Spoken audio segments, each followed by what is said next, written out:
সুপ্রিয় দর্শক, আপনাদেরকে স্বাগত জানাচ্ছি ঢাকা বিশ্ববিদ্যালয়ের অন্যতম একটি চমৎকার জায়গা ঐতিহাসিক কার্জন হল এলাকা থেকে। এই কার্জন হল যেই এরিয়াটি আছে এটি খুবই চমৎকার।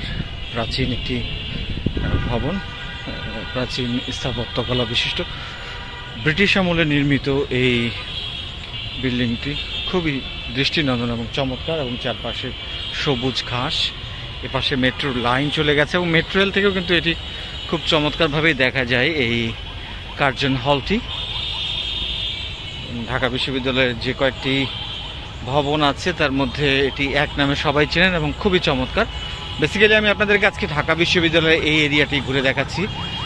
এখান থেকে বেশ কয়েকটি জায়গায় মানুষজন এই ছুটির দিনগুলোতে ঘুরতে আসে পরিবার পরিজন নিয়ে। আমি শুক্রবারের দিনে এসেছি এবং দেখতে পাচ্ছেন সবুজ ঘাসের হিসেবে কত মানুষ ঘুরে আড্ডা দিচ্ছে, বসে আছেন। ওদিকে আরও ভবন আছে, এই ভবনটি অনেক বিশাল। আপনারা দেখতে পাচ্ছেন মেট্রো রেল চলে যাচ্ছে এদিক দিয়ে। তো আমি আপনাদেরকে যে বিষয়টি দেখাবো সেটি হচ্ছে যে এই ঢাকা বিশ্ববিদ্যালয়ের আশপাশ, পুরান ঢাকা, আজিমপুর এই জায়গাগুলোতে ঘোরার জন্য মেট্রো রেল এখন সহজে আসা যাবে উত্তরা, মিরপুর দিক থেকে, এবং এই ক্ষেত্রে কাছাকাছি হবে ঢাকা বিশ্ববিদ্যালয় মেট্রো স্টেশন। এই ঢাকা বিশ্ববিদ্যালয় মেট্রো স্টেশন থেকে কোন কোন জায়গাগুলোতে সহজে ঘোরা যেতে পারে সে বিষয়ে একটু ধারণা দিব এবং এই এলাকাটিও আপনাদেরকে একটু দেখাবো। তো দেশে এবং দেশের বাইরে থেকে যারা আমার এই ভিডিও নিয়মিত দেখেন তাদের প্রতি অসংখ্য ধন্যবাদ এবং কৃতজ্ঞতা জানাচ্ছি। আজকে হঠাৎ করে ঘুরতে বেরিয়েছি এবং হঠাৎ মনে হলো যে আমি যে ঘুরে ঘুরে যে জায়গাগুলো একটু দেখছি সেটার সঙ্গে আপনাদের সঙ্গে মেট্রো রেলের একটি কানেক্ট তৈরি করে দেখাই, যাতে আপনারা যদি আসতে চান, সময় যদি অল্প থাকে সেক্ষেত্রে আপনারা টাইম ম্যানেজমেন্ট করে চলে আসতে পারবেন। তো আমরা এখান থেকে বেরিয়ে যাব দোয়েল চত্বরের দিকে। সত্যি বলতে আমি এই ভবনটির দিকে যখন তাকিয়ে থাকি তখন অপলক দৃষ্টিতে অনেকক্ষণ তাকিয়ে থাকি, কারণ এর যে নির্মাণশৈলী, কালার, প্যাটার্ন সব কিছুই একেবারে আমার কাছে ইউনিক মনে হয়। তো এই কার্জন হল সম্পর্কে কেউ যদি কমেন্ট করতে চান করতে পারেন, আমার মতো এরকম সুন্দর লাগে কিনা, অথবা আমার অনেক সম্মানিত দর্শক আছেন দেশের বাইরে যারা ঢাকা বিশ্ববিদ্যালয়ে পড়াশোনা করেছেন, তারাও হয়তো আমার চ্যানেলের মাধ্যমে ক্যামেরার চোখে তাদের ক্যাম্পাসটি দেখতে পারেন। আপনারা জানাবেন যে এই জায়গাটি আপনাদের আসলে কেমন লাগে দেখার ক্ষেত্রে, ঘোরার ক্ষেত্রে।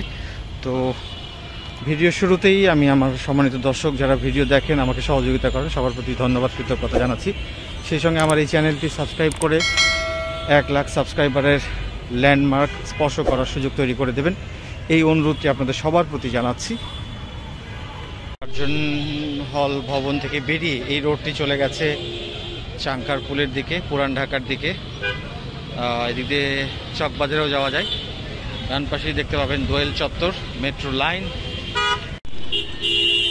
এই হচ্ছে দোয়েল চত্বর এবং এখানকার দৃশ্যটি আপনাদেরকে আরেকবার দেখাচ্ছি। এখান থেকে দোয়েল চত্বর এবং এদিকেই হচ্ছে সেই কার্জন হল। অনেকদিন পর এই এলাকাটিতে এসে একটি পরিবর্তন লক্ষ্য করছি, সেটি হচ্ছে যে এই এলাকাটিতে কিন্তু অন্য সময় আমি এইভাবে মানুষজনকে ঘুরতে দেখি না, ভিড় দেখি না।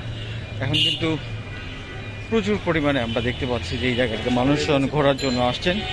এই রোডটি চলে গেছে শহীদ মিনার, মেডিকেলের দিকে, এবং এদিক দিয়ে আসলে পলাশীর দিকে যাওয়া যায়, আজিমপুরের দিকে যাওয়া যায়, লালবাগের দিকেও যাওয়া যায়। এবং এই প্রান্তে এই এলাকাগুলো থেকে যারা মেট্রো রেলে চলাচল করতে চান তারাও কিন্তু ঢাকা বিশ্ববিদ্যালয় মেট্রো স্টেশন থেকে যাতায়াত করতে পারবেন। আমরা বেসিক্যালি এদিকে যাব, সোহরাওয়ার্দী উদ্যানের দিকে, সামনে ঢাকা গেট। আমরা এই ঢাকা গেটটিও একটু আপনাদেরকে দেখাবো। তো চলুন প্রিয় দর্শক,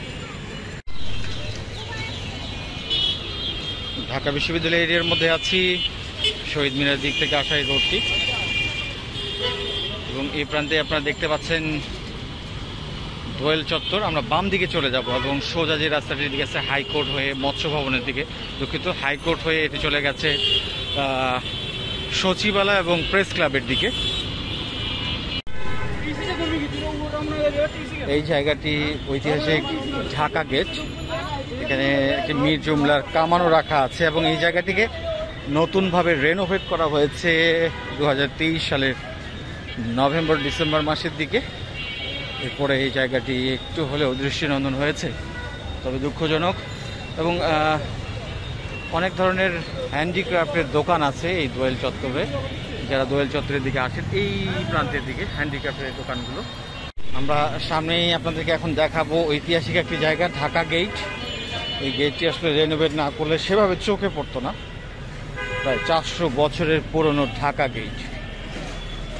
ওই প্রান্ত থেকে এদিকে চলে এসেছে একটু মেরুন খাকি কালার টাইপের। বিশাল বড় একটি মীর জুমলার কামান দেখতে পাচ্ছেন, এটি মীর জুমলার কামান।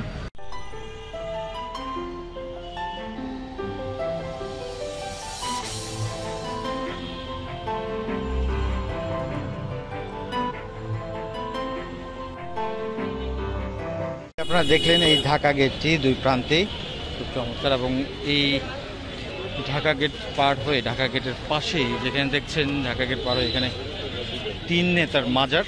এখানে হোসেন শহীদ সোহরাওয়ার্দী, একে ফজলুল হক এবং খাজা নাজিমুদ্দিন, এই 3 জনের এখানে সমাধি আছে। এই জন্য এটাকে 3 নেতার মাজার বলা হয়। বিশাল বড় একটি স্ট্রাকচার মাজারের। এখানে প্রচুর মানুষজনকে ঘুরতে দেখছি, এবং এই জায়গাটি বেসিক্যালি আগে কিছুটা সংরক্ষিত ছিল, কিন্তু এখন অনেক জায়গায় বেড়া না থাকার কারণে কিন্তু মানুষজন সহজে আসতে পারেন এবং ঘুরছেন।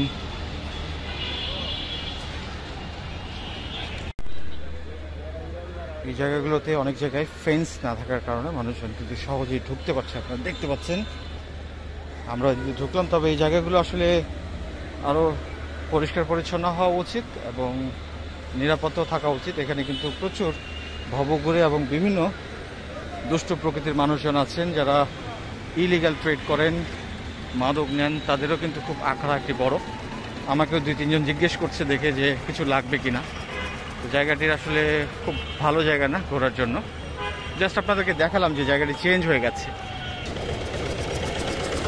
ঢাকা বিশ্ববিদ্যালয় মেট্রো স্টেশন আপনারা দেখতে পাচ্ছেন, এর ডান পাশে সোহরাওয়ার্দী উদ্যান এবং এদিকে পেছন দিকে হচ্ছে হলো আপনার দোয়েল চত্বর। এবং এই পিলারগুলো কিন্তু আস্তে আস্তে পোস্টার দূষণের শিকার হয়েছে, আমরা দেখতে পাচ্ছি। আমরা কাছাকাছি চলে এসেছি ঢাকা বিশ্ববিদ্যালয় মেট্রো স্টেশনের, এবং সোহরাওয়ার্দী উদ্যানে বই মেলা সহ অন্যান্য বিভিন্ন বড় প্রোগ্রামগুলো হয়ে থাকে, তখন কিন্তু এটাতে সহজেই আসা যায়। এই রিসেন্টলি যে সমস্যাটা সবচেয়ে বড় আমরা ফেস করি সেটি হচ্ছে ঢাকা বিশ্ববিদ্যালয় মেট্রো স্টেশনের নিচে প্রচণ্ড পরিমাণে রিক্সার ভিড়, এবং এই জায়গায় ফুটপাথটি পুরো রিক্সা দখল করে থাকে। যাত্রীরা ওঠানামার ক্ষেত্রেও কিন্তু কিছুটা বেগ পেতে হয়। আপনারা দেখতেই পাচ্ছেন কতগুলো রিক্সা এখানে এসে জটলা পেকে আছে। রাস্তাটি ন্যারো হয়ে গেছে এবং এখানে একবারে জ্যাম লেগে গেছে। তো এই ভোগান্তিগুলো এখন নিয়মিতই হচ্ছে এই ঢাকা বিশ্ববিদ্যালয় মেট্রো স্টেশনের নিচে যাত্রীদের ওঠানামার ক্ষেত্রে। এগুলোতে মানুষজন ঠিকভাবে হাঁটতেও পারে না, প্রিয় দর্শক। আর আপনাদেরকে এই জিনিসগুলো আমি দেখাতে দেখাতে অনেকটাই ক্লান্ত হয়ে গেছি, কারণ এগুলো আসলে দেখানোই শুধু হয়, কিন্তু সেভাবে এগুলোর আসলে সমাধান দেখা যায় না, বা মেট্রো রেল কর্তৃপক্ষ এগুলো নিয়ে তারা সেভাবে ফোকাস করতে পারেন না। জাস্ট বলা চলে যে শুধু তারা আছে কোনো রকম দাঁড়িয়ে এই অবস্থায়, তাদের নিচে আসলে দৃষ্টি দেওয়া বা কিছু করার মতো আসলে অ্যাবিলিটিও নাই, জনবলও নাই। তারা উপরের ম্যানেজমেন্ট নিয়ে ব্যস্ত, নিচে আসলে তাদের ওইভাবে দৃষ্টি দেওয়ার সুযোগ আমরা দেখি না খুব একটা। বিশ্ববিদ্যালয় মেট্রো স্টেশনের নিচে 2টি গেট, এ এবং বি, এবং এই 2টি গেটই সোহরাওয়ার্দী উদ্যানের দিকে। এবং দেখেন পুরো রাস্তায় কিন্তু রিক্সার জট লেগে গেছে, এবং এই স্টেশনের নিচে কিন্তু প্রচণ্ড নোংরা ময়লা আবর্জনা দেখতে পাচ্ছি, যেটি আগে ছিল না। এখন রিসেন্টলি এখানকার পরিবেশটাও খুব খারাপ হয়ে গেছে, কারণ এখানে সভা সমাবেশগুলো হয়ে থাকে সোহরাওয়ার্দী উদ্যানে, যে কারণে এই জায়গাগুলো দেখুন কী অবস্থা। এবং এই স্টেশনটিতে আসে ওঠার জন্য কিন্তু আপনাদেরকে এ প্রান্তে আসতে হবে। স্টেশনের নিচ দিয়ে সরাসরি ও প্রান্তে যাওয়া আসা করার মতো পথ নেই। এই স্টেশনটি আসলে ছাত্রদের সুবিধার কথা চিন্তা করে ওই পাশে গেট থাকা উচিত ছিল, কিন্তু আমরা গেট শুধু এই প্রান্তের দিকেই দেখি। টিএসসি চত্বর, রাজু ভাস্কর্য, ওই জায়গাটিতেও অনেক মানুষের গ্যাদারিং থাকে। যাই হোক, এই গ্যাদারিংয়ের জন্য আমি আর গেলাম না, এই গেট দিয়ে উঠে যাব। এই গেটে সিঁড়ি, এসকেলেটর দুটোই আছে। তো দেশে এবং দেশের বাইরে থেকে যারা এতক্ষণ এই ভিডিওটি দেখেছেন, ঢাকা বিশ্ববিদ্যালয়ের এক ঝলক কিছু জায়গা আপনাদের দেখানোর চেষ্টা করেছি।